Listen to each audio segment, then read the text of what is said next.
Hi, in this video we're going to talk about writing equations for a system. So we're going to have basically what looks like a word problem, and we have to come up with the equation. So let's go through a couple of examples to see how it's done.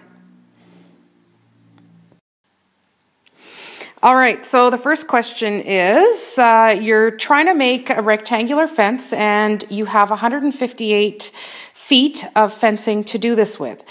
You need the width of the fence to be 31 feet less than the length. All right, so let's think this one through. Now we have a rectangle, we know that much, okay?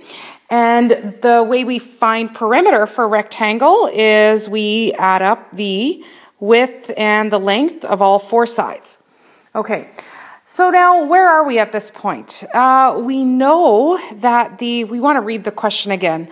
Let's see. So, make a rectangular fence with 158 feet of fencing. You need the width to be 31 feet less than the length. Okay, so there's our statement right here about width. So we're going to say width equals 31 feet less than the length. So we've got our length, and the width is going to be 31 feet less than that. So there's our statement for width.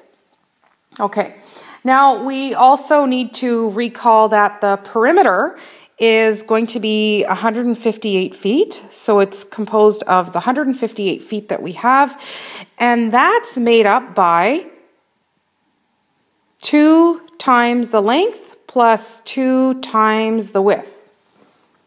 All right, so now we kind of already have two equations. So these are the two equations that make up the system that allow us to figure out how many feet we need for the length and how many feet we need for the width. When you're going to watch the next few videos, we're going to look at how to solve these. All right, so now let's look at another question. Okay, so here's our next example. A school raised $140 by collecting 2,000 cans and glass bottles for recycling. The school received 5 cents for a can and 10 cents for a bottle. All right, so we need to organize this information, right? The question here gives us some information about how many cans we have and also how much money was actually raised. So we need to figure all that out, and we're going to end up with two equations at the end of this. All right, so we need to organize this information, and we notice that we have 2,000 cans and glass bottles. All right, so that gives us our first equation, which tells us that the cans and the bottles all together add up to 2,000. Now we need to figure out how we come up with that $140. Well, we've got some more information about money.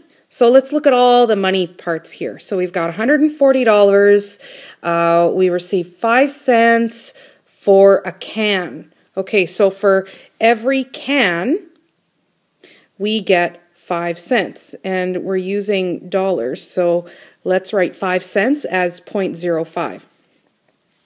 And then we also have 10 cents for every bottle. So we get 10 cents for every bottle. So this is going to tell us right here the amount of money given for cans. So all the cans that were recycled were 5 cents a piece. 5 cents times the number of cans gives us a dollar amount there. And here, this tells us for every bottle you make 10 cents. So that's going to tell us how much all the bottles raised. Now, if we add those two things together, we should end up with $140. Okay, so now we have two equations now, and the first one tells us about how many bottles and how many cans all together exist. And the next one here tells us, well, for all the cans, this is how much money you make. And for all the bottles, this is how much money you make. And in total, if you add those two numbers together, you end up with $140. Okay, so that's just two examples of writing equations for systems. The next few videos are going to go through how to actually solve these. All right, so good luck with the exercises, and as always, ask us questions in class.